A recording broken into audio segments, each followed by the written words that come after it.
Is it just me, or has anyone else gone through that phase where every so often you binge figure skating videos at like 2 a.m. on a Tuesday night for seemingly no reason? She is exceptional with a capital E, a triple axel, and 3 quadruple jumps planned in this free skate, but it's not all about the jumps. Watch for flexibility, speed, style, artistry, composition. She has it all, opening with the quad Salchow. I just think it's absolutely mesmerizing seeing the stunning, glittery, delicate costumes, the impossible jumps and spins. She is the face of the future. She is so good, opening with a double axel. Look at that deep knee bend, that extension on her landing. For some of these skaters, they make it look really easy, as if they're just defying gravity on the moon. Yet, I think if I even attempted one of those jumps, I'd probably end up breaking my back or slicing myself open on my skates.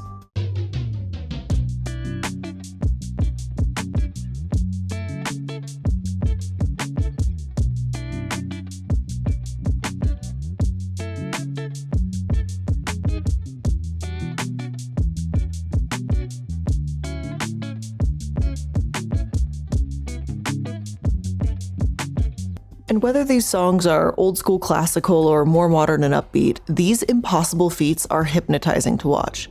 Seriously, give me a pint of ice cream and a cozy blanket and I could sit there for hours staring at these skaters.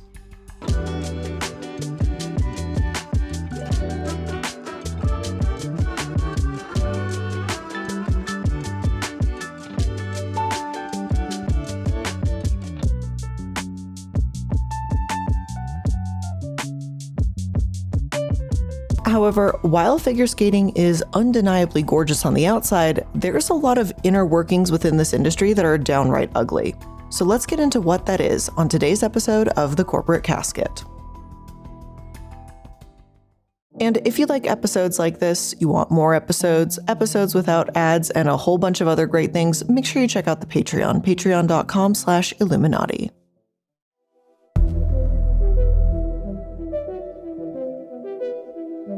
We can't really talk about the figure skating industry as a whole without talking about the obvious, Tonya Harding. Now, that doesn't mean that we're going to get into the whole controversy about how she allegedly hired a goon squad with her ex-husband to hurt Nancy Kerrigan, her competition. As revealed in later years, there's a lot more to the story than that, and it's not quite as straightforward as it might seem. But the point remains the same. Tonya was seen as the villain trying to undercut Kerrigan. Now, what I do want to touch on in regards to Tonya is the effect that her actions had on the industry itself. First, it's important to recognize that figure skating has essentially always been a niche sport. If you think about it, how many kids growing up were skaters that you knew? I mean, maybe you knew a few hockey kids, but that's probably as far as it went. Otherwise, the more frequently played sports were things like basketball, soccer, baseball, things of that nature. Figure skating has too many barriers to entry to be popular, in my opinion. For one, you have to learn a lot before you can even compete, and even basic techniques can take a long time to master. Soccer means kicking a ball into a goal. In figure skating, simply balancing on the ice and learning a teeny basic jump is a challenge in of itself. And no, soccer fans, I'm not trying to say that soccer doesn't require skill and talent, but little kiddos can participate without too much technique needed, unless you consider falling on your face participating, but the same really can't be said of figure skating.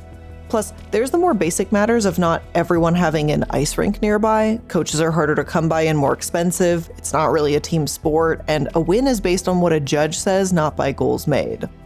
Oh, and aside from the whole competition factor of it, figure skating is like really expensive to get into. Like everything is so expensive. Like the skates are expensive, the clothing to wear is expensive, renting like time to see a coach or do one of those classes at a figure skating rink, all of it is expensive, and people don't have that kind of money. Now, the people that do participate, 0.6%, they say that they absolutely love it. Skater Nathan Dendler says it feels freeing, and Cassidy told USC Annenberg Media, quote, "I wish people knew that figure skating is a sport that you can start at any time of your life. I feel like it has a connotation that people can't start it after they've become an adult, but I believe it's never too late to learn the art of figure skating." Now, others have said that it's the costumes, the music, the artistry, and the weightlessness that drew them to the sport. But regardless of the beauty in it, few people know much about skating. Enter Tonya Harding, who inadvertently changed a lot of that. See, people love drama, or a good soap opera come to life. And a lot of the times people don't even care if it's true or not. And while figure skating is a competition, it's not exactly a sport where you see contestants directly pinned against one another either. But Tonya's scandal changed a lot of that. People saw the scandal between her and Nancy and chased it. Any and every news source, mainstream or tabloid, covered this story when it broke. Scott Hamilton, a 1984 Olympic champion and the voice of the sport, stated, quote, "It kind of shook me. This was a desperate appetite, a desperate nature, and it kind of dovetailed into the O.J. Simpson stuff later." Whereas some attention is short-lived, this was not the case. Instead, this attention expanded skating as a whole, giving it much-needed exposure, even if it wasn't in the way you'd expect. Suddenly, TV networks loved skating. More skaters were needed and rose in the ranks, and the most lucrative period for figure skaters began. Tom Collins, previous owner of Champions on Ice, estimated that business quadrupled. And it's really not hard to see why. Take a look at some highlights from an article around that time, and it just sounded like a must-see drama. And I quote, "After weeks of ceaseless speculation, of courtroom drama and a threatened lawsuit, of a possible suspension and last-minute relenting, after claustrophobic training sessions under searing pressure, Nancy Kerrigan and Tonya Harding have nothing left to do at the Olympics but skate. The overwhelming focus, of course, will be on Kerrigan and Harding, rivals drawn into uncomfortable proximity by a brazen tale of hooliganism." This isn't to say what happened to Kerrigan is a good thing by any means. No one getting attacked is a good thing. But there's also no denying that figure skating also oddly blew up as a result of her attack. More people were intrigued by skating and fell in love with it. And while it still has many barriers to entry, at least some of it became a little less unheard of. But is this really and truly a good thing? After all, if a sport is elitist, that's rarely a compliment. Perhaps unsurprisingly, the same could be said for figure skating, and as the sport has grown, the issues seem to have grown right along with it.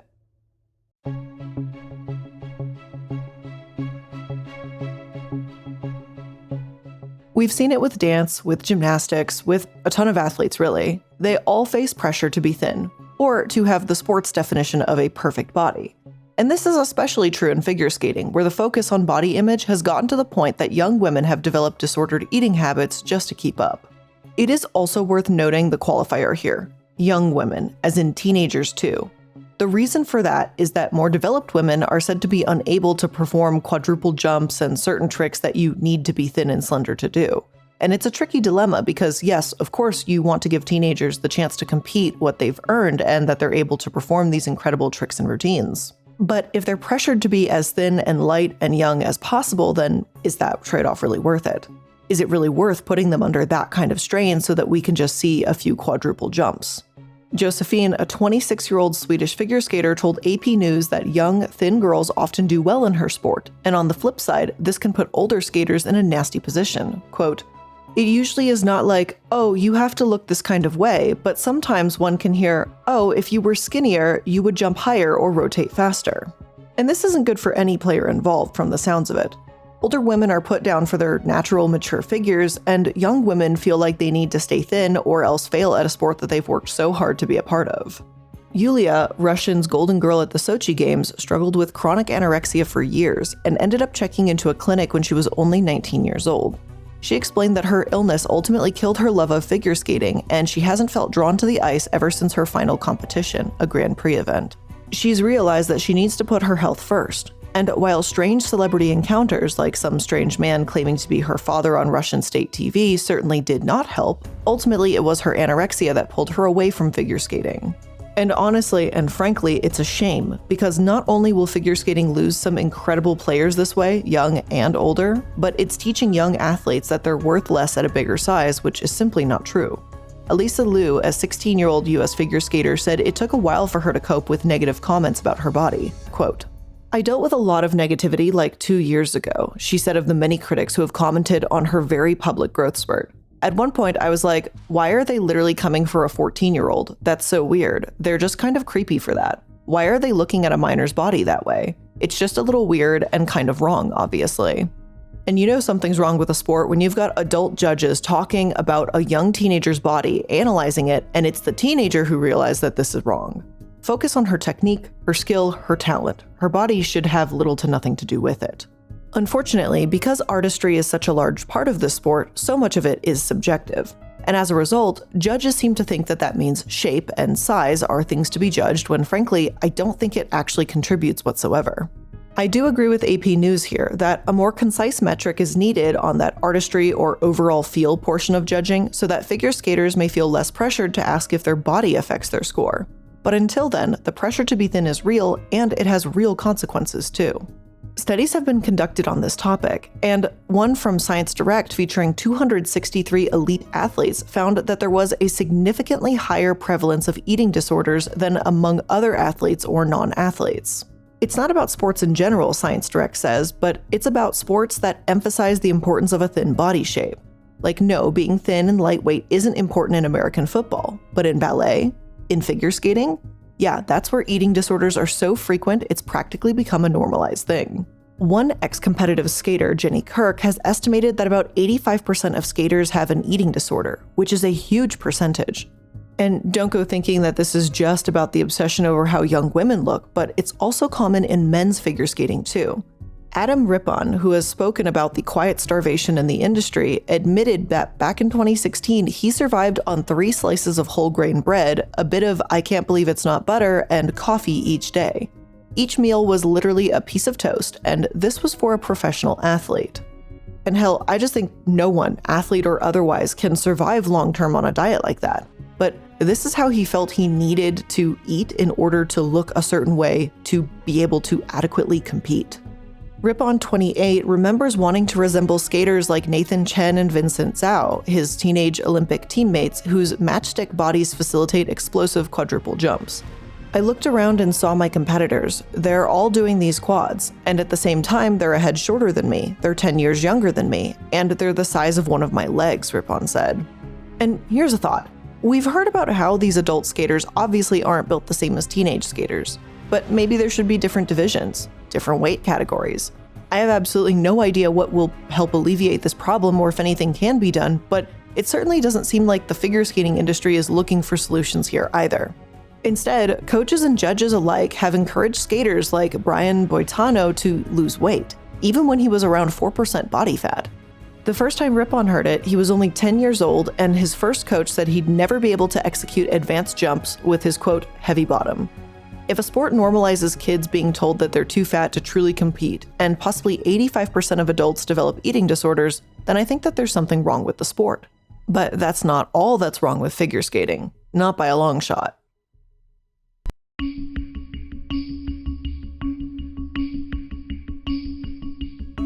Think about all those clips you saw earlier. All those incredible performances and skaters out on the ice. How many of them were black? Seriously, where are all the black figure skaters? It's not as if there are none, but there are so very few. Vanessa James, a black woman and Canadian figure skater, has said that this is sort of a catch-22. Quote, if you don't see yourself in the sport, how can you believe that you belong? How can you believe that you can be the best? How do you know that you can be creative or that you'll be accepted for your uniqueness? No black figure skaters competed for Americans in 2022. Therefore, black people aren't represented and don't exactly feel welcomed into this world. It's this vicious cycle, and the massive part of the reason is because of how the sport came to be in the first place. Black skaters weren't allowed to compete and, for decades, were rarely featured outside of all-black skater showcases. Even one of the most successful black trailblazers in the sport, Mabel Fairbanks, wasn't allowed to compete in the Olympics back in the 1930s. Time and time again, Mabel was rejected from rinks solely because of her race, and since she wasn't allowed into shows, she simply made her own. Given the lengthy history of racism in the sport, it's pretty obvious why black people have made up a fraction of a percent of the skaters out there. But why does this continue until now? Is the sport still discriminatory? The question goes deeper than that, and it's more complicated than that. As we touched upon earlier, figure skating is effectively a rich person's sport. The cost of finding a coach, a choreographer, it's hugely expensive. We're talking somewhere around $35,000 a year just for the instruction, let alone the boots, blades, and costumes, also in the thousands of dollars. Given the wealth disparity between races in the US, it's not surprising that wealthier white families are the ones competing. But then when Black people do skate, they're often faced with microaggressions, like people saying they're a natural athlete because of the color of their skin. The skating industry, for what it's worth, is trying to change this. Their new director of diversity, equity, and inclusion spoke about this in February 2022. We do have issues with people feeling like they are on the outskirts of the sport because of the institutionalized racism that has been part of the sport since it began. And I think that's the reason that we are focused so much on education as part of the work that we're doing at U.S. Figure Skating currently. It's good to hear that things are changing, absolutely, but there's no denying that it's a disappointment how long this went on too. If the sport of figure skating as a whole wants to be more diverse, then they need to be proactive about it. It's not a matter of sitting around and hoping more Black skaters sign up, but a matter of being encouraging making scholarships and being more inclusive as a whole. Thankfully, there are more initiatives like this being introduced, although they're still difficult to come by. Figure Skating Harlem in Harlem, New York, is a youth development program helping young women of color fight discrimination in the sport. They're also recognized by the International Olympic Committee. It's inspiring to see these girls and young women skating and having fun doing it, knowing that they're making their way in a sport that has excluded them for so long. But while progress is slowly being made bit by bit, alarming factors about the industry remain.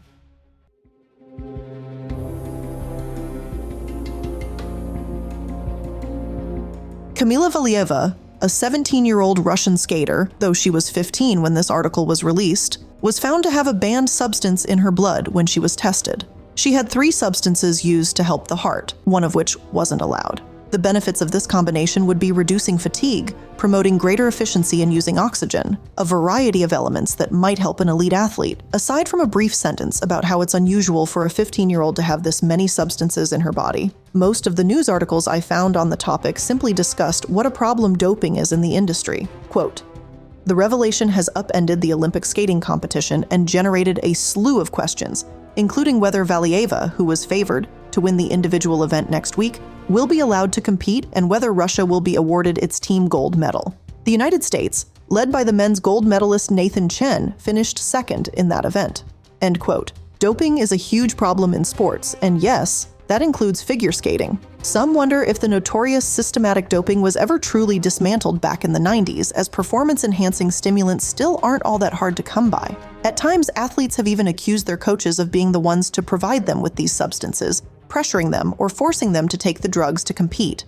Kamila is far from the only one getting caught up in these recent accusations too, as swimmers, runners, and many other athletes have taken the same thing she did. Last year, NPR also detailed how strange the timing was.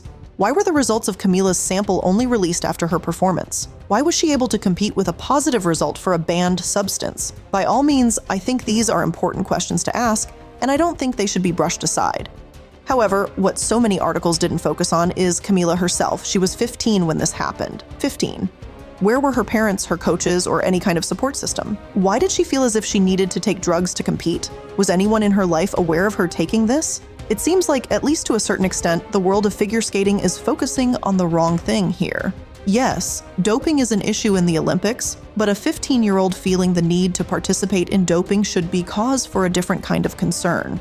Not only is it alarming that she was taking an illicit substance, but she has faced enormous pressure in recent years, even going so far as to be publicly humiliated. Yesterday, Russian ice skater Kamila Valieva failed to score a medal, then was berated by her coach immediately afterward. Many were disturbed by how this unfolded and worried about the pressures on the athletes. Even reports on the sport, such as Stephanie Apstein from Sports Illustrated, said that she'd never witnessed anything like it. This isn't a normal way for a coach to treat a competitor, not even in the Olympics. Kamila knew she had messed up. She'd fallen twice and stepped out of jumps, and by the end of her routine, she was crying. And the first person who greeted her was her coach, Terry Tuperitze, who basically just started yelling at her, immediately asking her why she had given up, basically why she wasn't trying harder. So understandably, Valieva continues sobbing. She's a teenager who was caught up in a doping scandal that made international headlines, but because she finished fourth, her coach says she's given up. I'm sorry, but there are times when coaches need to show a shred of empathy, and this was that time, Olympics or not. While a part of me is absolutely disgusted at this coach's actions, another part of me is glad that it happened in public so that we can start having these important conversations around how athletes, especially young ones, are treated within the sport itself.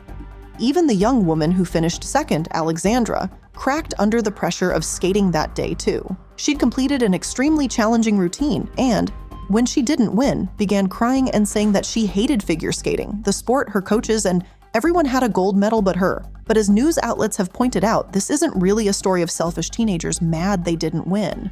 It goes a lot deeper than that. As you say, these are young women who really have put most of the rest of their lives on hold for this sport and for the Olympic Games. Even the president of the International Olympic Committee is concerned, but they sure aren't taking any action to make sure these young women are treated fairly and with respect. Instead, the attitude seems to be, yeah, this shouldn't happen, but it's the nature of the sport. The behavior is normalized or diminished as not that bad when it does need to be taken seriously. Young skaters are being pushed to their absolute limits, effectively devoting their entire lives to this sport. I can't blame Camila and others like her for breaking down, feeling the need to dope, or even developing eating disorders to try and keep their fat ratios down to make these jumps. At the end of the day, these are children. A 15-year-old is still a child. I'm not involved enough in sports to know what the proper solution is. Maybe it's setting an age limit, maybe it's making a different division for teenagers or putting other boundaries in place. I truly don't know. All I can hope for is that we truly learn from these kinds of situations. Instead of seeing them as scandals, recognizing them as dangerous and damaging is crucial in order to get past this. But I'm curious what you think. Did you know this about the figure skating industry? What do you believe is its biggest problem? But with all of that being said, that's where we're ending today's episode. I hope you learned something new today, and if you did, make sure that you're liking, following, and subscribing to stay up to date with all the latest episodes. As always, I really appreciate you spending some of your time here with me today, and I'll see you in the next one. Bye!